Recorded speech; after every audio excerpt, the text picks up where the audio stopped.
pasar masih setengah mengantuk. Kabut tipis naik dari sela-sela tumpukan sayur, menyelimuti aroma segar daun bawang, tomat, dan ikan yang baru diturunkan. Jalan setapak menuju pasar becek sedikit karena semalam hujan. Lampu-lampu di kios-kios masih kecil, seperti bintang-bintang yang bertahan sebelum matahari sepenuhnya datang. Di antara hiruk-pikuk itu, ada seorang pria tua yang berjalan pelan, punggungnya bungkuk. Langkahnya tidak lagi kuat, dan kedua tangannya kurus menyentuh permukaan kayu gerobak setiap kali ia terdorong. Baju yang dikenakannya sederhana, kemea lunter, celana panjang yang pernah rapi, tapi sekarang berkerut, dan sedikit sobek di lutut, serta topi kusam yang menutupi kepala botaknya. Wajahnya dipenuhi garis-garis waktu, bukan hanya kerutan, tapi bekas-bekas cerita tentang musim kemarau, tentang kerasnya hidup, tentang banyak pagi yang harus dijalani. Orang-orang di pasar sudah mengenalnya sebagai kuli angkut. Anak-anak menyebutnya begitu sambil menunjuk. Para pedagang menatapnya sekilas, kadang iba, lebih sering cuek, dan ada beberapa yang menatap penuh hina. Mereka melihat tubuhnya yang tak kuat, suaranya yang serak ketika memanggil, dan pekerjaannya yang dianggap rendah, mengangkat karung sampai sobek, mendorong gerobak sampai roda berasap, memindahkan kotak dari truk ke kios tanpa menghitung waktu. Di pojok sebuah gang, seorang pedagang bawang bernama Pak Musa sedang melipat terpal. Mukanya tebal, mulutnya sering berkomentar keras. Polo suka memandang rendah orang yang pekerjaannya tidak menguntungkan. Saat melihat pria tua itu, dia menarik napas panjang, seperti menahan sesuatu. Lihat tuh, masih kuat apa enggak angkutnya? Mana dia tahu tata cara pasar bodoh, katanya pada pembantunya. Suaranya cukup keras, supaya yang lain mendengar. Pembantunya hanya tertawa kecil dan kembali pada pekerjaannya. Pria tua itu mendengar, bukan karena ia ingin mendengar hinaan, tetapi pendengarannya sudah lama setia menangkap suara pasar, suara yang bagai musik pagi. Ia menunduk dan memilih jalannya sendiri. Ia tidak membalas, karena ia tahu kate kota seperti batu. Mereka berat ketika dilempar, tapi tidak selalu bisa merusak yang tahan. Setiap pagi, ia datang lebih awal dari truk-truk barang besar. Ia tidak punya kendaraan, hanya gerobak kayu yang dipoles seadanya, sebuah kain kotak untuk alas, dan tali-tali penopang. Gerobaknya bukanlah gerobak biasa, usahanya keras untuk membuat roda tetap berputar, tapi ia merawatnya seperti anak. Di atas gerobak itu, ia menaruh sebagian barang yang pedagang kecil perlukan. Beberapa karung kecil, beras, bungkusan bumbu, dan jeruk-jeruk murah yang sering dicampur pedagang untuk dijual eceran. Bagi beberapa pedagang kecil, ia semacam pahlawan diam-diam. Mereka tahu, ketika pria itu lewat, hidup menjadi sedikit lebih ringan. Kadang ia membantu menurunkan barang berat untuk ibu-ibu yang menjual kue. Kadang ia mendorong gerobak dari bukit curam menuju kios-kios. Meski begitu, pengakuan dan terima kasih sering hanya terlontar di sela-sela napas. Mereka membayar upah seadanya dan memberinya secangkir kopi sisa. Ia tidak menuntut lebih. Ia suka melihat senyum kecil itu, merasa hidupnya ada arti. Suatu pagi, ketika matahari lebih cerah dan pasar mulai ramai, ia berhenti di depan sebuah kios kecil yang miliknya, atau setidaknya ia berdiri di dekatnya. Kios itu terlihat rapuh. Atapnya terbuat dari papan yang sudah dicat 2 kali, tulisan harga yang memudar, dan beberapa pot tanaman yang layu. Di sana berdiri seorang perempuan muda bernama Sari, yang setiap hari merapikan sayur-sayur hijau dan menjaga buku catatan kecil berisi hutang piutang. Sari menatap pria tua itu dengan mata yang hangat. "Pagi, Pak," katanya. Suaranya lembut, seperti bunga yang mekar sedikit demi sedikit. Pria tua itu menjawab dengan senyum tipis. "Pagi, Nak. Kopi hangat 1, kalau masih ada." Sari menyiapkan 1 cangkir kopi sisa. Mereka duduk di bangku kecil, menikmati kebiasaan pagi itu sejenak. Obrolan mereka ringan tentang harga cabai, tentang anak Sari yang sakit pilek, tentang hujan yang datang semalam. Kata-kata itu sederhana, tapi hangat.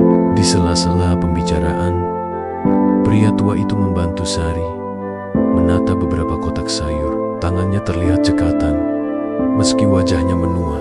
Ia tahu letak barang, cara melipat kotak supaya tidak robek, teknik memutar agar beban tidak menumpuk di satu sisi. Sementara itu, di ujung pasar, seorang pemilik kios besar bernama Hendra memerintahkan beberapa pemuda untuk memindahkan barang dagangannya. Hendra adalah tipe pedagang yang gemar memamerkan kekuatan modal lapak besar, tenda baru, dan suara keras yang memerintah. Ia sering menunjukkan ketidaksabaran pada orang-orang yang menurutnya tidak selevel. Saat melihat pria tua itu lewat, ia menyingkap bibir dan berkata pada kawannya, "Lihat itu, orang tua masih mau kerja kasar. Kasihan, bagusnya disuruh pulang saja." Kata-kata Hendra menyebar cepat seperti api tipis. Beberapa pedagang yang iri dengan kesuksesan Hendra mengangguk setuju. Orang-orang mulai mengomentari, "Kalau punya pasar, jangan sampai orang seperti itu di sini," kata salah satu dari mereka. Beberapa pemuda yang bekerja untuk Hendra bahkan berdiri, menatap pria tua itu seolah menantang. Pria tua itu mendengar lagi. Ia menelan sendiri rasa sakit yang kadang datang seperti gemetar, tapi pilihannya tetap sama. Ia menunduk, bekerja. Ia bekerja bukan karena harus membuktikan sesuatu kepada Hendra atau orang-orang, melainkan karena ada rutinitas yang lebih besar dari hinaan kecil. Tanggung jawab terhadap pasar, terhadap orang-orang kecil yang menggantungkan harap pada keberadaannya. Di belakang semua itu, ada rahasia kecil yang hanya pria tua itu bawa sendiri di dalam saku jas lusuhnya. Sebuah kunci kecil berwarna pudar dan selembar surat tertulis dengan tinta yang mulai pudar pula. Setiap kali ia mengangkat kotak, ia mencubit kunci itu sejenak, seperti mengingat sesuatu yang ia simpan rapat. Wajahnya sesekali berubah, bukan karena sedih, tapi karena ia memikirkan masa lalu yang tak banyak orang tahu. Pasar terus berdenyut. Orang-orang melanjutkan rutinitas mereka, dan pria tua itu menghela napas, menyeret gerobaknya menuju pojok lain. Di balik gerobak yang dipenuhi barang kecil, ia tetap bekerja dengan tubuh yang lelah, tapi hati yang tak mau berhenti. Di antara tatapan sinis dan cemoohan, ada juga mata-mata kecil yang memperhatikan. Sari yang penuh empati, beberapa pedagang yang terbantu, dan tentu saja sebuah kunci di saku tua yang menunggu waktunya untuk berbicara. Malam nanti, ketika lampu-lampu mulai padam dan pasar berbisik pelan, rahasia pria tua itu berputar kembali di pikirannya. Ia tahu ujian-ujian kecil hari itu hanyalah awal dari sesuatu yang lebih besar, sesuatu yang akan menguji bukan hanya pedagang, tetapi juga nurani mereka. Namun, untuk sekarang, ia hanya menarik selimut dan membiarkan suara pasar menjadi lagu pengantar tidurnya. Sebuah janji samar yang belum tergurat menjadi nyata. Esokan harinya, matahari terbit malu-malu di balik awan. Hujan semalam menyisakan genangan di beberapa sudut pasar, membuat tanah becek dan licin. Bau lumpur bercampur aroma ikan asin dan sayuran busuk yang tak sempat dibuang. Tapi seperti biasa, pasar tetap hidup bising, ramai, dan tak pernah tidur. Pria tua itu datang lebih pagi dari siapapun. Ia menarik gerobaknya perlahan. Roda kayu berdecit pelan. Topinya sudah agak basah, tapi wajahnya tetap tenang. Ia memandang sekeliling, memastikan semuanya aman. Tak banyak yang tahu, sebelum orang-orang datang, dia selalu berkeliling pasar, mengecek pintu gudang, menatap plafon yang bocor, mencatat hal-hal kecil yang perlu diperbaiki semua dalam diam. Pagi itu, ia berhenti di dekat gudang utama. Tempat itu jarang dikunjungi, kecuali saat pengiriman besar datang. Di sana tersusun peti-peti, kayu, dan karung beras. tapi matanya menatap sesuatu yang ganjil. Ada papan yang rusak di sudut kiri, dan di bawahnya terlihat jejak kaki baru. Ia menunduk, meraba tanah yang lembab, seperti ada seseorang yang datang malam-malam. Ia menghela napas pelan. Sudah mulai lagi rupanya, gumamnya lirih. Tak lama kemudian, suara langkah kaki terdengar. Sari muncul sambil membawa termos kecil dan 2 cangkir kaleng. "Pak, saya kira Bapak belum datang. Ini, saya buatkan kopi pagi-pagi," katanya sambil tersenyum. Pria tua itu tersenyum tipis, menerima cangkirnya. "Terima kasih, Nak. Kau baik sekali. Sudah buka dagang?" "Belum, Pak. Tapi saya lihat Bapak selalu datang duluan. Jadi saya pikir pasti belum sempat sarapan." Mereka duduk di dekat gerobak, menikmati kopi panas sambil mendengar gemericik air sisa hujan. Sari memperhatikan pria tua itu yang menatap sekeliling pasar, seolah sedang menghitung sesuatu. "Bapak kayaknya tahu banget selek blok pasar ini ya. Dari jalan becek sampai lubang di atap aja hafal," kata Sari heran. Pria tua itu menatapnya sebentar, lalu tersenyum samar. "Kalau sudah lama di tempat yang sama, kita jadi tahu di mana yang rusak dan siapa yang peduli. Pasar itu seperti rumah, Nak. Bedanya, rumah ini ramai dan sering lupa bersyukur." Sari hanya mengangguk, belum terlalu paham maksudnya. Ia kira pria tua itu hanya bicara seperti orang bijak pada umumnya, tapi ia merasa ada sesuatu di balik kata-kata itu, seperti makna yang dalam, namun disembunyikan. Sementara itu, di ujung lain pasar, Hendra kembali membuat kegaduhan. Ia marah karena beberapa karung beras di gudangnya hilang 3 malam terakhir. Ia menuduh kuli-kuli pasar sebagai pelakunya. Dengan suara keras, ia berteriak di tengah lorong, membuat banyak orang menatap. "Kalau ketahuan, saya sumpahi orang itu nggak bisa kerja di sini lagi. Pasar ini bukan tempat maling." Teriak. Beberapa kuli yang lewat hanya diam. Mereka sudah terbiasa melihat Hendra marah-marah, tapi kali ini berbeda, suaranya lebih tajam, nadanya penuh dendam. Sari yang mendengar kegaduhan itu menghentikan langkahnya. Ia menatap pria tua itu yang tetap tenang sambil mengelap cangkirnya. "Pak," Hendra marah-marah lagi. "Katanya ada beras hilang," ucap Sari pelan. Pria tua itu hanya menatap ke arah suara.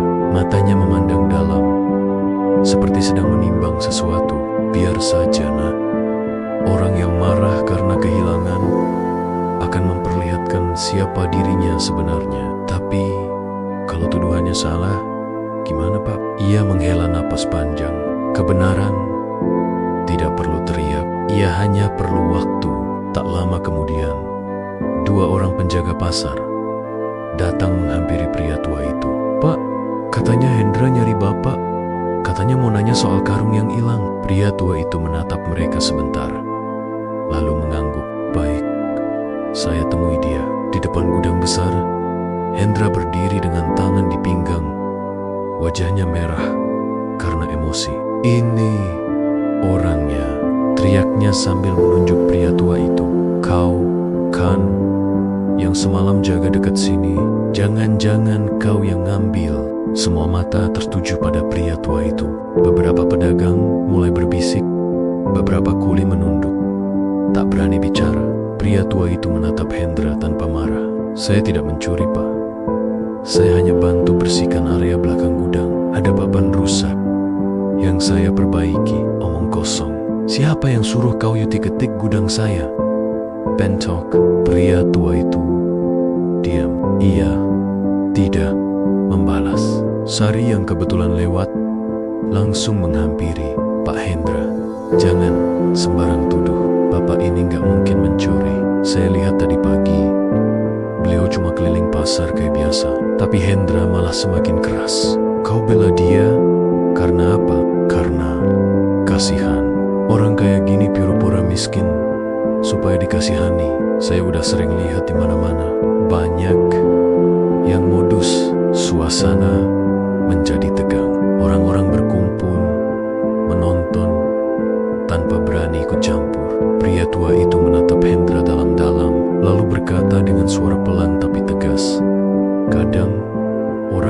punya segalanya justru paling miskin hatinya. Hendra tertawa sinis. Apa maksudmu? Hah? Kau ngatain saya? Pria tua itu menunduk. Tidak, saya hanya bicara pada diri saya sendiri. Kalimat itu membuat Hendra makin kesal.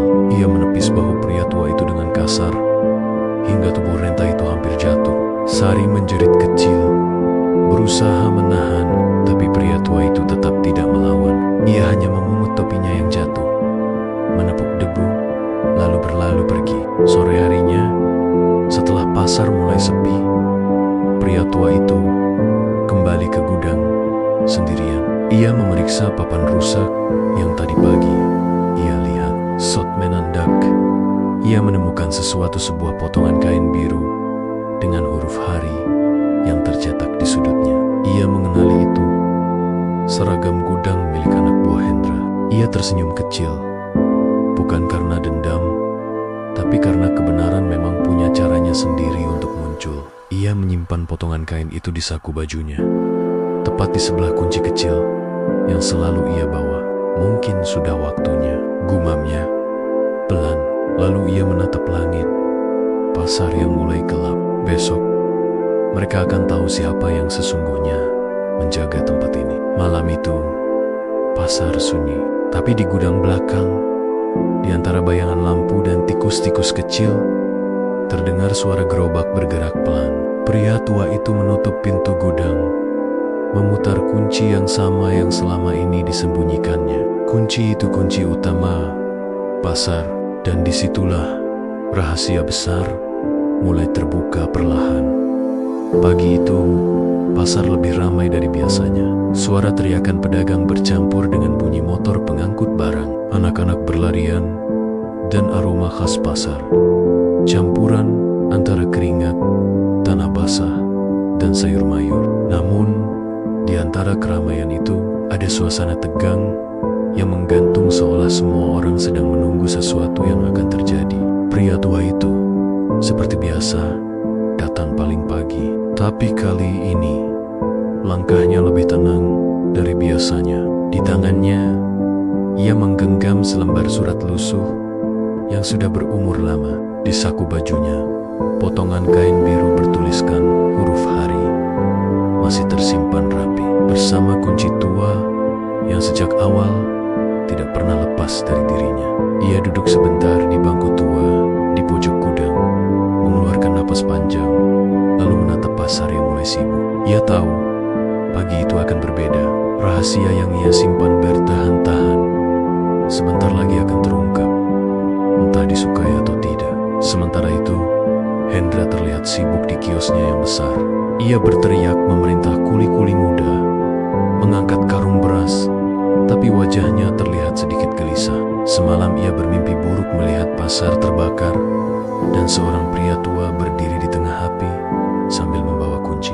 Ia menganggapnya cuma bunga tidur, tapi entah kenapa sejak bangun pagi pikirannya tidak tenang. Di sisi lain, Sari sedang menata dagangannya. Ia belum melupakan kejadian kemarin ketika Hendra menuduh pria tua itu mencuri. Hatinya masih kesal, tapi lebih dari itu, ia khawatir. Ia tahu, pria tua itu bukan orang biasa. Ada sesuatu yang berbeda darinya. Cara berbicara, cara memandang, dan terutama, cara ia memahami orang lain. Ia bukan sekadar kuli pasar biasa. Sekitar pukul 9 pagi, seorang pria berjas rapi datang ke pasar. Ia diikuti 2 orang staf yang membawa map besar. Orang-orang langsung menatap heran. Jarang sekali ada orang berpakaian seformal itu datang ke pasar tradisional yang becek dan bising. Beberapa pedagang bahkan berhenti berjualan sejenak, menatap penuh tanda tanya. Pria itu berjalan langsung menuju tengah pasar. Ia berhenti di depan gudang utama, tempat pria tua itu biasa bekerja. Dari tasnya, ia mengeluarkan beberapa dokumen, lalu menatap sekeliling dengan serius. Sari yang sedang menyusun sayur menatap dari jauh. Itu siapa ya? Ya, kok kayak orang penting? Tak lama, pria tua itu muncul dari arah belakang dengan senyum tenang, lalu berjalan mendekat. "Sudah datang rupanya," katanya pelan. Pria berjas itu menunduk hormat. "Iya, Pak. Sesuai perintah Bapak, semua berkas sudah siap. Tinggal tanda tangan dan pengumuman saja." Kata-kata itu langsung menarik perhatian pedagang sekitar. Beberapa orang mulai berbisik, "Pak Sid, kok dipanggilnya Bapak kayak orang penting?" Hendra yang mendengar percakapan itu langsung datang dengan wajah heran. "Hei, kalian ngomongin apa? Siapa orang tua itu? Kok sok-sok?" katanya dengan nada tinggi. Pria berjas itu menoleh dengan sopan. "Maaf, apakah Anda Pak Hendra, pemilik kios nomor 17? "Iya." "Memangnya kenapa? Bagus. Bapak diminta hadir juga, karena hari ini akan ada pemeriksaan dan peninjauan ulang terhadap para pedagang di pasar ini." Hendra tertawa keras. "Apa? Pemeriksaan? Dari mana urusannya? Ini pasar swasta, bukan milik pemerintah." Pria berjas itu hanya tersenyum. "Benar, ini pasar swasta dan pemilik aslinya sedang berdiri tepat di depan Bapak." Seketika semua mata tertuju pada pria tua itu. Beberapa orang langsung membeku, sebagian lagi menatap tak percaya. Hendra melongo. "Apa maksudmu? Orang tua renta ini pemilik pasar." "Jangan bercanda, dia kuli angkut. Setiap hari saya lihat dia dorong gerobak." Pria berjas itu mengeluarkan satu berkas besar, membuka halaman paling depan, dan menunjuk foto lama di dalamnya. Di sana, terlihat wajah pria tua itu lebih muda, tegap berdiri di depan bangunan pasar yang baru diresmikan 20 tahun lalu. Di bawahnya tertulis nama besar, Hari Rashid Mahendra, pendiri dan pemilik sah Pasar Rakyat Mandiri. Orang-orang langsung terdiam. Beberapa pedagang yang dulu sering menertawakan pria tua itu kini saling pandang. Sebagian menunduk malu. Sari menutup mulutnya dengan tangan, matanya berkaca-kaca. Hendra menatap foto itu lama, tak percaya. "Tidak mungkin, itu cuma kebetulan. Banyak orang mirip." Pria berjas itu menjawab, "Kalau begitu, mungkin Bapak bisa membaca tanda tangan ini." Ia menunjukkan dokumen asli pendirian pasar, lengkap dengan cap notaris. Dan di bawah tanda tangan itu, nama yang sama. Pria tua itu akhirnya angkat bicara. Suaranya lembut, tapi tegas. 20 tahun lalu, aku membangun pasar ini dengan harapan sederhana, agar orang kecil bisa berdagang dengan jujur dan rezeki mengalir dengan berkah. Tapi semakin lama, aku melihat banyak yang berubah. Keserakahan tumbuh, kejujuran pudar.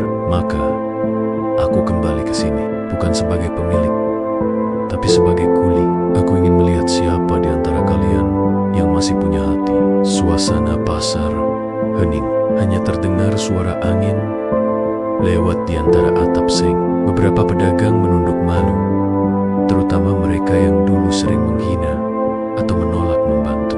Sementara Sari meneteskan air mata tanpa sadar. Pria tua itu melangkah pelan mendekati Hendra. "Dan kau," katanya lembut, "kau orang pertama yang kutemui waktu aku menyamar. Aku ingin tahu, apakah kau layak disebut pedagang atau hanya pemilik lapak yang serakah?" Hendra menelan ludah. Saya tidak tahu, Pak. Saya tidak bermaksud menghina." "Benar, kau tidak tahu, karena orang yang hanya melihat dengan mata sering lupa menggunakan hati." Ia menatap berkas di tangan stafnya, lalu berkata, "Mulai hari ini, lapakmu akan ditinjau ulang. Gudang yang selama ini kau kelola akan diperiksa. Dan potongan kain ini," ia mengeluarkan kain biru dari sakunya, "ini ditemukan di tempat beras yang kau tuduh dicuri olehku." Hendra langsung pucat. Ia tahu itu kain dari seragam salah satu pekerjanya yang semalam diam-diam memindahkan karung untuk dijual keluar pasar tanpa izin. Rahangnya bergetar Saya tidak tahu, Pak. Pria tua itu menghela napas panjang. Mungkin tidak tahu, tapi tanggung jawab seorang pemimpin bukan hanya tahu, tapi peduli. Sari menghampiri dengan mata yang masih berkaca-kaca. Pak, kenapa Bapak memilih menyamar? Kenapa tidak langsung bilang dari awal? Pria tua itu menatapnya dan tersenyum, karena kemurnian hati tidak bisa dibeli dengan hormat palsu. Nak, kalau aku datang dengan jas dan mobil mewah, semua akan pura-pura sopan. Tapi saat aku datang sebagai orang kecil, aku bisa melihat siapa yang benar-benar memiliki empati. Kalimat itu membuat banyak pedagang terdiam lama. Ada yang menunduk, ada yang menangis pelan. Pria tua itu menepuk bahu Sari. Kau salah satu yang masih menjaga hatimu. Lapakmu akan aku bantu perbaiki. Kau layak menjadi contoh bagi pedagang lain. Sementara itu, Hendra hanya bisa tertunduk. Tidak ada lagi kesombongan di wajahnya. Semua orang yang dulu memujanya kini berpaling. Ia sadar, bukan uang atau lapak besar yang membuat seseorang dihormati, tapi hati yang jujur. Hari itu, pasar menjadi saksi. Seorang pria tua yang dulu dihina dan dianggap tak berdaya, ternyata pemilik sejati tempat itu bukan hanya di atas kertas, tapi di hati orang-orang kecil yang dulu ia bantu tanpa pamrih. Dan di ujung hari, ketika matahari mulai tenggelam di balik atap seng, pria tua itu duduk di kursinya yang sederhana, menatap pasar yang kini tenang. Ia tersenyum pelan dan berbisik, "Ujianku selesai, tapi pelajaran mereka baru dimulai." Lalu ia memejamkan mata sejenak, menikmati suara pasar yang kini bukan lagi sekadar tempat berdagang, melainkan tempat manusia belajar tentang harga diri, kejujuran, dan kebaikan hati. Sudah seminggu sejak kejadian itu, saat semua orang di pasar tahu bahwa pria tua yang mereka panggil kuli angkut ternyata adalah Hari Rashid Mahendra, pendiri sekaligus pemilik sah pasar itu. Kabar itu menyebar cepat, bukan hanya di kalangan pedagang, tapi juga sampai keluar kota. Orang-orang masih sulit percaya, dan sebagian bahkan menyesali cara mereka dulu memperlakukan pria tua itu. Namun, bagi Hari Rashid, semua itu tidak untuk balas dendam. Ia bukan ingin dihormati, melainkan ingin mengubah hati. Pagi itu, ia datang seperti biasa, masih dengan baju sederhana dan topi lusuh yang sudah menemaninya bertahun-tahun. Bedanya, kali ini semua orang menyapanya dengan penuh hormat. "Selamat pagi, Pak Haji," kata seorang pedagang buah. "Pagi, Pak," sambung yang lain sambil tersenyum. Ia hanya tersenyum dan membalas dengan anggukan kecil. Dalam hatinya ia tahu, penghormatan itu mungkin lahir dari rasa takut, bukan dari kesadaran yang sebenarnya. Dan tugasnya belum selesai, karena pasar bukan hanya harus tampak baik di luar, tapi juga harus bersih dari dalam. Pertama, sidang lapak pagi itu. Di tengah area pasar, sebuah meja panjang dari kayu dipasang. Di sana duduk Hari Rashid bersama 2 staf dan kepala pengelola pasar baru yang ditunjuknya. Di depan mereka, para pedagang berkumpul, sebagian tegang, sebagian canggung, dan sebagian diam menunduk. "Baik," kata Hari Rashid membuka pertemuan itu. "Hari ini bukan tentang siapa benar, siapa salah, tapi tentang siapa yang mau berubah." Suasana hening, hanya terdengar bunyi sendok dan gelas dari warung kopi di ujung sana. "Saya sudah melihat sendiri bagaimana pasar ini berjalan selama beberapa bulan terakhir," lanjutnya. "Ada yang jujur, ada yang rajin, tapi ada juga yang serakah. Ada yang saling bantu, tapi ada juga yang tega menjatuhkan orang lain." Beberapa orang mulai gelisah. Hendra, yang duduk di barisan belakang, menunduk dalam diam. Setelah pengumuman minggu lalu, lapaknya ditutup sementara. Ia kehilangan kepercayaan banyak pelanggan, tapi Hari Rashid tidak mengusirnya. Ia hanya berkata, "Kau masih punya kesempatan untuk menebusnya. Kalau kau mau belajar rendah hati, saya tidak akan menyingkirkan siapapun." Lanjut Hari Rashid, Tapi saya akan mengatur ulang semua lapak. Yang mau kerja jujur akan saya bantu. Yang menipu, yang suka menimbun, atau mengambil hak orang kecil, saya tidak butuh. Sari yang duduk di antara pedagang sayur kecil menatapnya dengan kagum. Ia tahu kata-kata pria tua itu bukan ancaman, tapi ajakan untuk memperbaiki diri. Hari, Rashid melanjutkan, mulai besok akan ada sistem baru. Setiap pedagang wajib mencatat keluar masuk barang. Harga juga tidak boleh menipu pembeli. Pasar ini harus jadi tempat rezeki yang halal, bukan arena tipu menipu. Seorang pedagang daging menimpali, tapi Pak Haji, kalau harga pasar di luar naik, kita rugi kalau harus tetap segitu. Betul, jawabnya tenang. Kalau harga naik, silakan sesuaikan, tapi jangan berlebihan. Ingat, untung besar dari kebohongan itu tidak akan bertahan lama. Semua kata-kata itu terasa seperti nasihat seorang ayah kepada anak-anaknya. Kedua, pertemuan dengan Hendra selesai rapat. Hari, Rashid berjalan menuju gudang belakang. Di sana, Hendra sudah menunggunya. Wajahnya tampak lesu, matanya sembab, dan bajunya lusuh. Bukan lagi sosok pedagang sombong seperti dulu. Pak, katanya pelan, menunduk. Saya ingin minta maaf.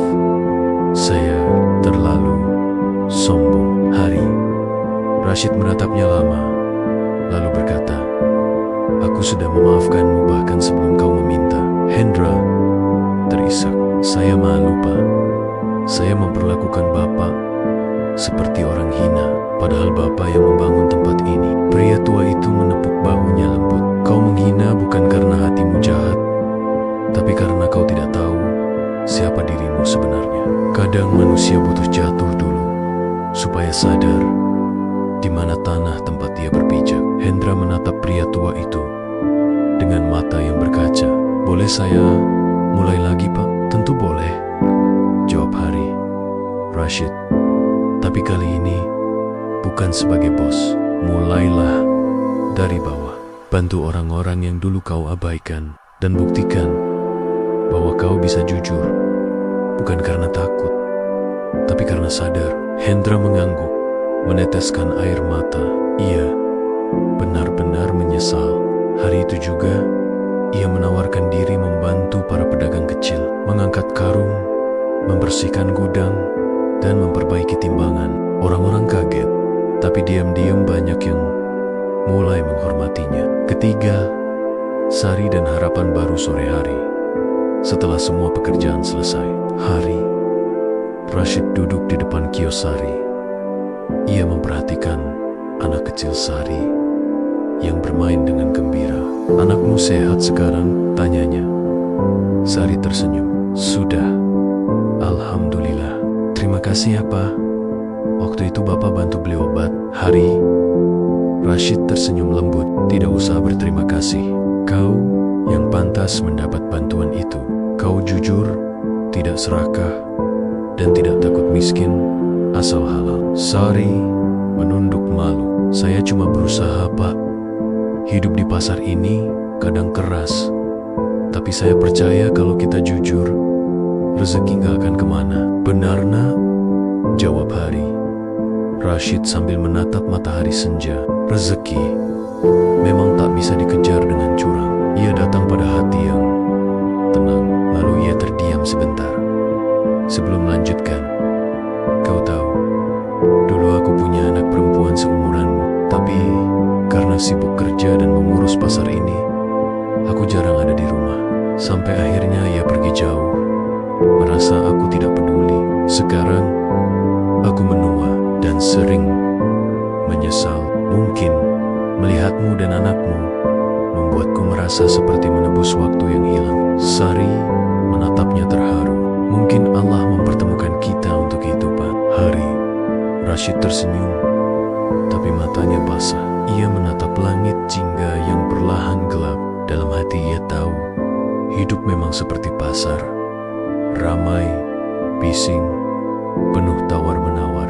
Tapi di balik itu semua, yang paling berharga bukanlah untung besar, melainkan hati yang tidak kehilangan arah. Keempat, pasar yang hidup kembali hari-hari berikutnya. Pasar mulai berubah. Tidak ada lagi teriakan kasar, tidak ada kecurangan timbang, dan tidak ada lagi pedagang yang saling menjatuhkan. Hendra kini membantu mengatur barang dan menjadi orang pertama yang datang tiap pagi. Sari diberi tanggung jawab memimpin bagian kebersihan dan keamanan pasar. Dan Hari, Rashid, ia tetap menjadi dirinya yang sederhana, masih mendorong gerobak, masih membantu mengangkat karung. Banyak yang bertanya, kenapa ia tidak duduk santai saja sebagai pemilik? Tapi ia hanya menjawab, kalau aku berhenti bekerja, aku akan berhenti belajar. Sedangkan hidup ini, sekolah yang tidak pernah tutup. Setiap sore, ketika pasar mulai sepi, ia berjalan perlahan, menyusuri lorong-lorong yang dulu penuh cemoohan, kini penuh senyum. Ia berhenti di depan papan nama besar, bertuliskan, Pasar Rakyat Mandiri. Huruf-hurufnya mulai pudar, tapi baginya itu bukan masalah. Karena kini, semangat di dalamnya telah hidup kembali. Ia mengusap papan itu dengan tangan tuanya lalu berbisik, dulu aku bangun pasar ini dari batu dan semen. Sekarang, aku ingin membangunnya dari hati manusia. Angin sore meniup pelan, membawa suara anak-anak yang tertawa di kejauhan. Dan di bawah langit senja yang keemasan, pria tua itu tersenyum damai. Ia tahu ujian hidupnya sudah hampir selesai, tapi pesan yang ia tinggalkan akan terus hidup di antara dinding-dinding pasar itu. Pasar itu kini bukan sekadar tempat jual beli, ia menjadi tempat belajar tentang kejujuran, tentang harga diri, dan tentang bagaimana menghormati sesama, tak peduli seberapa kecil atau lemahnya mereka.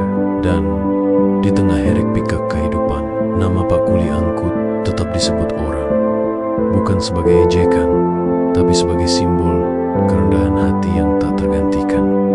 Sore itu, langit di atas pasar berubah warna menjadi jingga keemasan. Hembusan angin sore membawa aroma bawang goreng dari kios gorengan di ujung gang. Suara tawa anak-anak berlarian di antara deretan kios yang kini tampak lebih rapi dan bersih. Pasar itu sudah jauh berbeda dari beberapa bulan lalu. Lebih damai, lebih tertib, dan lebih manusiawi. Namun di tengah ketenangan itu, ada sesuatu yang masih mengganjal di hati Hari. Rashid, sebuah penyesalan lama yang belum sempat diselesaikan selama ini. Setelah semua orang di pasar mulai berubah, hidupnya terasa lebih tenang. Tapi setiap malam, sebelum tidur, ia selalu menatap satu benda di dalam kotak kayu kecil di kamarnya. Selembar surat berwarna kecoklatan dengan tulisan tangan yang sudah mulai pudar. Di amplopnya tertulis, untuk ayah, dari Nisa. Nama itu membuat dadanya sesak setiap kali dibaca. Nisa, satu-satunya anak perempuan yang dulu ia sayangi, tapi juga yang paling kecewa padanya Wan, luka lama dulu. Saat masih muda dan sibuk membangun pasar, Hari, Rashid mengorbankan banyak hal, termasuk waktu bersama keluarganya. Ia selalu berkata pada istrinya, aku kerja keras demi masa depan Nisa, supaya dia tidak kekurangan apapun.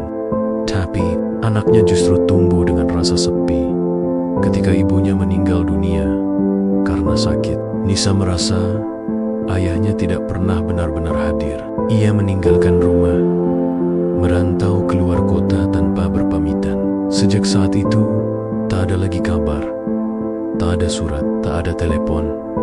Hingga beberapa tahun kemudian, seorang tukang pos datang membawa amplop berisi surat dari Nisa. Tapi surat itu datang terlambat. Saat itu Hari, Rashid sedang di luar negeri, mengurus kerjasama pasar baru. Surat itu terselip di tumpukan dokumen, dan baru ia temukan 5 tahun kemudian. Ketika ia mencoba mencari Nisa, alamat di surat itu sudah tak berlaku. Rumahnya kosong, dan tetangga bilang perempuan itu pindah, entah kemana. Sejak saat itu, surat itu menjadi satu-satunya penghubung antara seorang ayah dan anak yang tak sempat saling memaafkan. Dua titik sakit yang disembunyikan sore itu. Setelah pasar mulai sepi, Hari, Rashid, duduk di bangku kayu depan kios Sari. Ia tampak lelah, keringatnya bercucuran, napasnya pendek, dan tangannya sesekali bergetar. Sari menyadarinya. "Pak, Bapak nggak apa-apa." "Wajah Bapak pucat." "Hari." Rashid tersenyum kecil. "Hanya lelah, Nak. Mungkin karena terlalu lama berdiri. Bapak harusnya istirahat di rumah. Pasar sudah baik sekarang. Biar kami yang lanjut kerja," kata Sari lembut. "Tapi Hari," Rashid menggeleng, "kalau aku berhenti datang, pasar ini akan kehilangan ruhnya. Aku tidak ingin tempat ini hanya jadi bangunan tanpa jiwa." Meski begitu, tubuhnya memang mulai menua. Dalam beberapa bulan terakhir, ia sering batuk dan mudah pusing. Tapi ia selalu menutupi semua itu dari orang-orang. Baginya, kelemahan adalah hal pribadi. Ia tak ingin dikasihani. Malamnya, setelah semua kios tutup, ia berjalan sendirian menuju rumah kecil di pinggir pasar. Rumah sederhana dengan dinding kayu dan satu lampu gantung yang remang. Di dalam rumah itu, ia membuka kotak kayu kecil di meja tua, mengambil surat dari Nisa, lalu membacanya lagi untuk kesekian kalinya. Tulisan di dalamnya sederhana, tapi menusuk. "Ayah, mungkin ayah sibuk, tapi aku hanya ingin tahu, apakah ayah pernah merindukanku? Aku tumbuh besar, ayah, tapi aku tumbuh tanpa pelukan ayah. Kalau suatu hari ayah membaca surat ini, semoga ayah tahu bahwa aku tidak marah. Aku hanya ingin ayah tahu, aku mencintai ayah, tapi aku lelah menunggu." Setelah membaca baris terakhir, air mata Hari, Rashid jatuh di atas surat itu. Ia menunduk lama, lalu berbisik pelan, "Ayah juga mencintaimu, Nak." Tapi ayah terlambat mengatakannya. Ketiga, pertemuan tak terduga 2 hari kemudian. Sebuah kejadian tak terduga terjadi di pasar. Seorang perempuan muda datang, memakai jilbab abu-abu dan membawa map. Langkahnya ragu, tapi matanya tajam, seperti sedang mencari seseorang. Sari, yang sedang menata dagangan, menyapanya. "Mau beli sayur, Mbak?" Perempuan itu tersenyum. "Tidak, saya mencari seseorang. Namanya Rashid. Orang-orang bilang dia yang punya pasar ini." Sari tersentak. "Bapak Rashid?" "Oh, beliau ada di gudang belakang." "Tapi siapa?" "Ya, kalau boleh tahu." Perempuan itu menatapnya sebentar, lalu menjawab pelan, "Saya anaknya." Sorry Tertigan. Ia tak tahu harus berkata apa.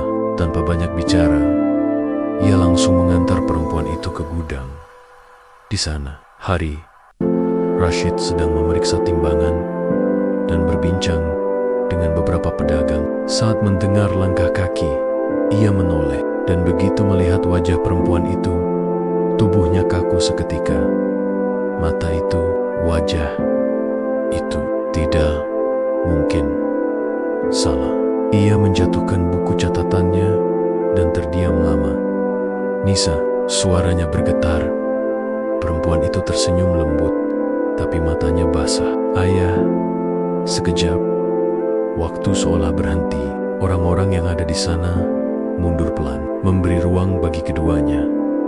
Hari, Rashid melangkah perlahan, lalu memeluk anaknya erat. Tubuhnya bergetar. "Maafkan, Ayah. Nak, maafkan, Ayah," katanya berulang kali, seperti seorang anak kecil yang ketakutan kehilangan sesuatu yang berharga. Nisa menangis di pelukan ayahnya. "Aku tidak marah, ya. Aku cuma rindu. Aku datang bukan untuk menuntut apapun. Aku cuma ingin melihat ayah." Air mata mengalir di pipi pria tua itu. Ia menggenggam tangan Nisa kuat-kuat, seolah takut kalau anak itu akan pergi lagi. 4. Janji. Di bawah senja sore itu, mereka duduk berdua di bangku depan kios. Sari, Hari, Rashid menceritakan semuanya tentang penyamarannya sebagai kuli, tentang pasar, tentang orang-orang yang ia uji. Nisa mendengarkan dengan penuh haru. AYAH. Ternyata selama ini ayah tidak hanya bekerja, tapi juga mendidik banyak orang tanpa mereka sadari. Hari, Rashid tersenyum. Ayah hanya ingin meninggalkan sesuatu yang lebih berharga daripada uang, bukan bangunan, tapi teladan. Karena suatu saat, semua yang ayah miliki akan habis, tapi kebaikan akan hidup terus. Dan setelah ayah pergi, siapa yang akan meneruskan pasar ini? Tanya Nisa pelan. Ia menatap langit senja, lalu menatap anaknya. Kau, Nisa, kalau kau mau, tapi bukan sebagai pewaris harta. Jadilah penjaga hati di tempat ini. Pastikan pasar ini tetap menjadi tempat jujur, seperti dulu ayah harapkan. Nisa menanduk, menahan tangis. Aku janji. Ya, Hari. Rashid mengangguk pelan. Itu sudah cukup. Matahari perlahan tenggelam. Senja menutup hari dengan lembut, meninggalkan cahaya oranye di wajah mereka berdua. Angin bertiup pelan, membawa suara pasar yang masih hidup, suara kehidupan, kerja keras, dan kejujuran yang kembali tumbuh. Dan malam itu, untuk pertama kalinya setelah bertahun-tahun, Hari, Rashid bisa tidur dengan damai. Surat yang dulu tak pernah sampai kini telah menemukan jawabannya. Bukan lewat pos, tapi lewat pelukan seorang anak yang pulang membawa maaf. Hari-hari berlalu dengan damai. Setelah pertemuan itu, pasar rakyat mandiri menjadi lebih hidup dari sebelumnya. Pedagang dan pembeli saling sapa dengan senyum.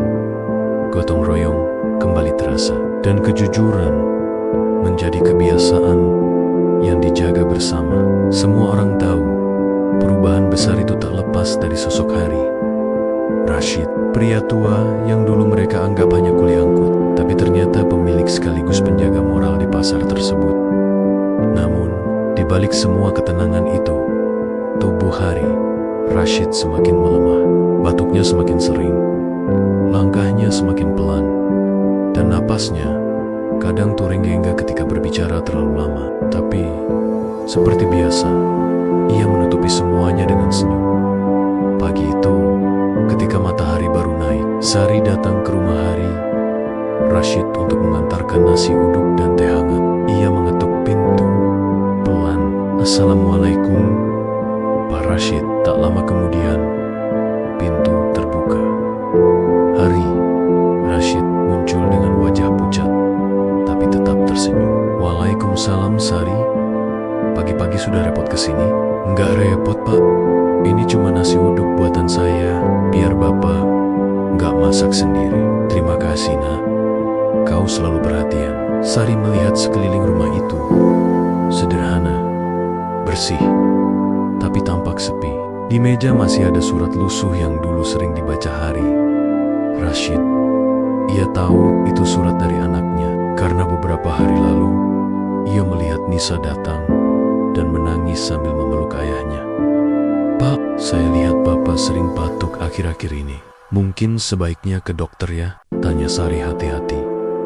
Hari, Rashid tersenyum tipis. Batuk biasa. Badan tua seperti ini memang sudah waktunya pelen-pelen istirahat. Sorry, Menendak. Ia tahu dari sorot mata itu bahwa bukan sekadar batuk biasa. Tapi ia tak berani memaksa. Sebelum pamit, Sari berkata, Pak, kalau Bapak butuh bantuan, bilang saja ke saya. Saya sudah anggap Bapak seperti orang tua sendiri. Hari, Rashid menatapnya haru. Kau anak baik, Sari. Semoga hidupmu selalu diberkahi. Malam itu, hujan turun pelan, membasahi atap seng rumahnya. Di meja kayu kecil di ruang tamu, Hari, Rashid menyalakan lampu minyak, lalu menulis sesuatu di atas selembar kertas putih. Tangannya bergetar, Tapi ia terus menulis dengan penuh hati-hati. Di bagian atas tertulis, wasiat terakhir hari. Rashidia menulis dengan tenang, kalimat demi kalimat, sambil sesekali menatap foto istrinya yang tersenyum lembut di dinding. Jika aku tiada nanti, jangan ada yang bersedih. Semua yang kumiliki, baik pasar, tanah, maupun rumah ini, bukanlah milikku seorang. Aku hanya penjaga sementara. Aku mewariskan pasar ini kepada orang-orang jujur yang mau menjaga amanah. Pengelola pasar akan dipegang oleh Nisa, dibantu oleh Sari, dan para pedagang yang setia bekerja tanpa curang. Aku ingin setiap pedagang tetap berdoa sebelum membuka lapak, membantu sesama tanpa pamrih, dan menjaga kebersihan pasar ini. Jangan pernah menindas yang lemah, karena dulu aku pernah merasakan bagaimana rasanya dipandang rendah. Di akhir surat itu, ia menulis kalimat terakhir dengan tangan bergetar. Jika kalian ingin mengenangku, jangan lewat foto atau nama, tapi lewat kebaikan yang kalian teruskan. Air matanya menetes membasahi ujung kertas. Ia lipat surat itu dengan hati-hati dan memasukkannya ke dalam amplop coklat. Di luar amplop ia tulis, untuk Nisa dan keluarga besar Pasar Rakyat Mandiri. Setelah itu, ia berdoa lama sekali. Doa yang panjang, lirih, dan penuh rasa syukur. Keesokan paginya, pasar terasa berbeda. Angin berhembus pelan, tapi udara seolah berat. Sari datang seperti biasa, membawa dagangan sayur. Tapi matanya langsung tertuju ke rumah Hari. Rashid. Pintu rumah itu masih tertutup rapat, padahal biasanya beliau sudah duduk di teras sambil menyapa orang-orang. Pak Rashid belum keluar ya? Tanya Sari pada tetangga. Belum. Dari tadi pagi belum kelihatan. Sari merasa gelisah. Ia lalu mengetuk pintu pelan. Assalamualaikum, Pak. Ini saya. Sari. Tak ada jawaban. Ia mengetuk lagi, sedikit lebih keras. Masih hening. Akhirnya, dengan izin tetangga, mereka membuka pintu pelan-pelan. Dan di sanalah, di kursi rotan, tempat ia biasa membaca surat. Hari. Rashid duduk dengan wajah tenang. Senyum kecil masih terukir di bibirnya. Di pangkuannya ada surat, dan di meja di sampingnya ada segelas air yang belum diminum. Sari terdiam lama. Air matanya langsung jatuh. Pak, suaranya bergetar. Pak Rashid. Tetangga-tetangga berdatangan. Dan tak lama, Nisa pun tiba dengan langkah tergesa. Begitu melihat ayahnya, ia langsung berlutut dan menangis di pangkuannya. Ayah belum sempat. Aku rawat. Ia menggenggam tangan ayahnya erat-erat, tapi tangan itu sudah dingin.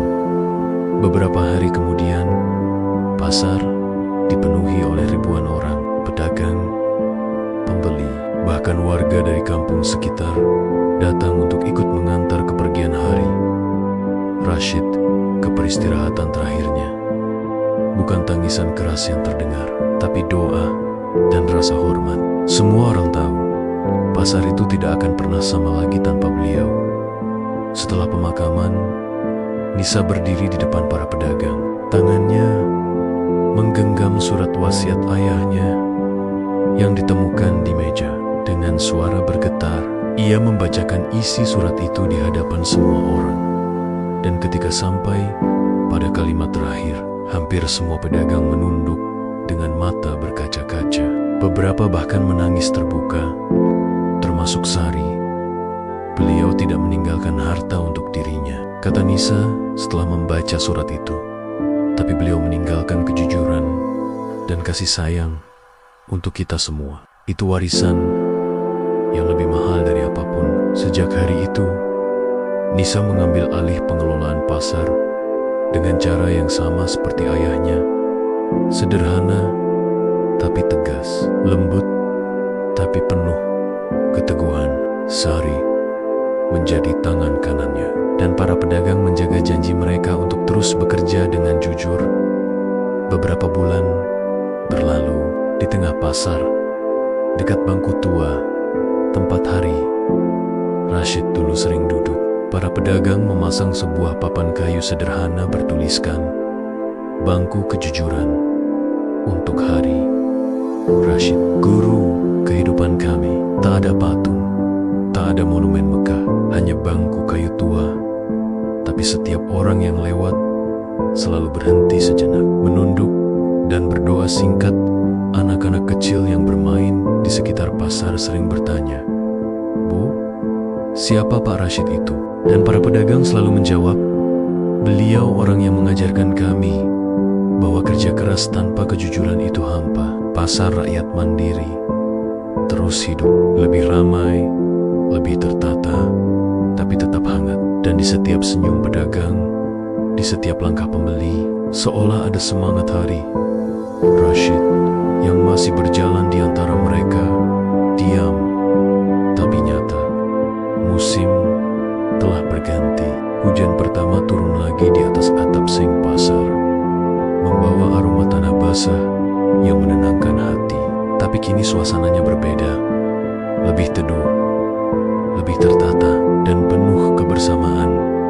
Di setiap sudut pasar ada kenangan tentang hari Rashid, pria tua yang dulu dianggap kuli, tapi ternyata pemilik sejati dari tempat yang kini menjadi kebanggaan seluruh warga. Namanya mungkin sudah tak disebut setiap hari, tapi semangatnya masih hidup di setiap langkah para pedagang yang berjuang dengan jujur.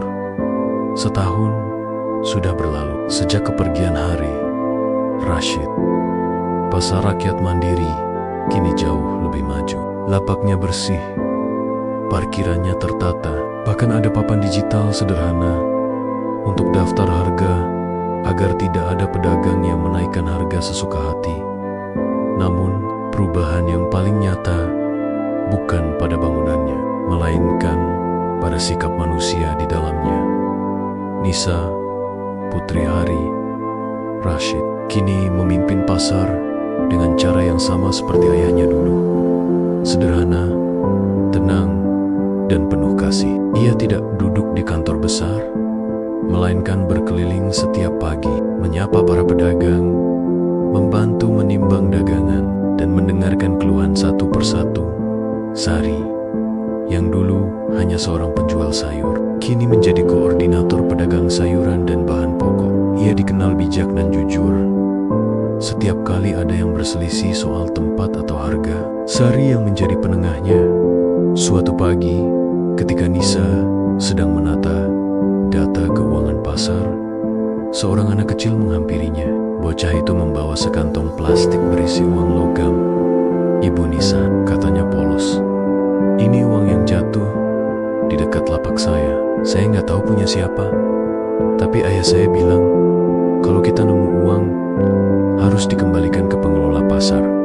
Nisa tertegun. Ia berjongkok dan mengelus kepala anak itu. "Siapa nama kamu, nak?" "Raffi." "Bu, Raffi, kamu tahu nggak? Kamu baru saja melakukan hal yang sangat besar." Anak itu bingung. "Padahal cuma balikin uang, Bu." Nisa tersenyum hangat. "Ayah kamu pasti bangga karena pasar ini dulu dibangun oleh seorang kuli yang jujur, dan kamu barusan melanjutkan kejujurannya." Di mata Nisa, anak kecil itu bukan sekadar bocah yang menemukan uang, tapi simbol bahwa ajaran ayahnya telah tumbuh dan berakar di hati generasi baru.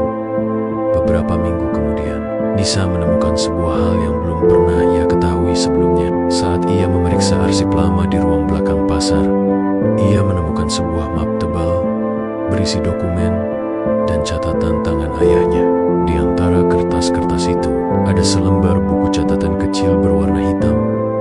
Di halaman pertama tertulis dengan tulisan tangan khas ayahnya, catatan pribadi.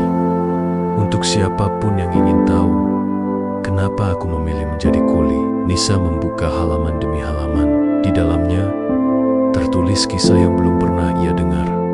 Ternyata beberapa tahun sebelum menyamar sebagai kuli, Hari Rashid pernah menyaksikan langsung bagaimana beberapa pedagang di pasarnya menipu pembeli dan saling menjatuhkan. Ia mencoba menegur mereka sebagai pemilik, tapi Tapi tak ada yang mau mendengar. Semua menganggapku hanya bicara dari atas. Mereka tidak tahu bagaimana susahnya orang kecil mencari nafkah, tulisnya. Jadi aku putuskan untuk turun. Aku ingin merasakan menjadi mereka, agar aku tahu apa arti lelah, marah, dan malu. Nisa menutup buku itu dengan tangan bergetar. Dia baru benar-benar memahami kenapa ayahnya memilih jalan yang begitu sederhana. Bukan karena ingin diuji, tapi karena ingin mengerti manusia dari bawah, bukan dari kursi pemilik. Air matanya menetes di halaman buku itu. Terima kasih, Ayah. Sekarang aku paham. Suatu hari, sebuah masalah besar datang ke pasar itu. Seorang pengusaha besar dari kota datang dengan tawaran membeli seluruh area pasar untuk dijadikan pusat perbelanjaan modern. Ia datang dengan jas rapi dan senyum menawan, membawa berkas tebal dan berkata, "Nona Nisa, pasar ini punya potensi besar. Kami bisa bangun pasar modern di sini. Para pedagang tidak akan susah lagi. Semua serba digital." Beberapa pedagang tergoda. Mereka membayangkan tempat yang dingin berate, lapak yang rapi, dan banyak pembeli baru. Tapi sebagian lainnya khawatir harga sewa pasti akan naik dan mereka yang kesel-kosilan akan tersingkir. Sari mendekati Nisa. "Bu, gimana ini?" Orang-orang mulai bimbang. Nisa menarik napas panjang. Malamnya, ia duduk di bangku kayu peninggalan ayahnya, tempat yang disebut bangku kejujuran. Hujan turun pelan, menetes di atap seng. Ia memejamkan mata dan membayangkan ayahnya duduk di sampingnya seperti dulu. Dalam hati, ia mendengar suara lembut itu berkata, "Anakku, jangan biarkan kejujuran dijual atas nama kemajuan.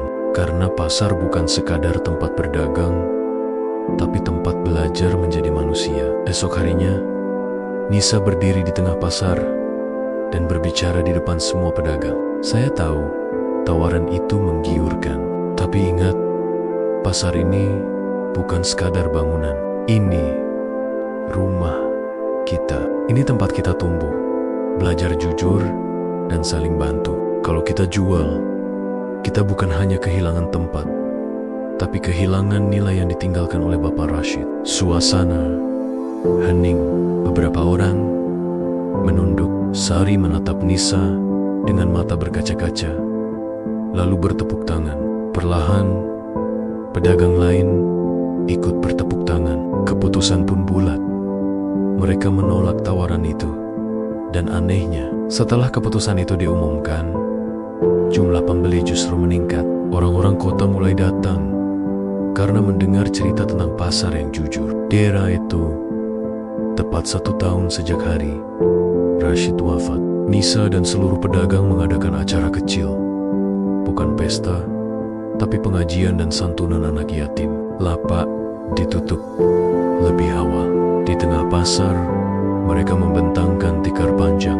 Anak-anak duduk berbaris rapi, sementara pedagang membawa makanan dari rumah masing-masing. Sari berdiri di depan dan membuka acara dengan suara lirih, tapi mantap.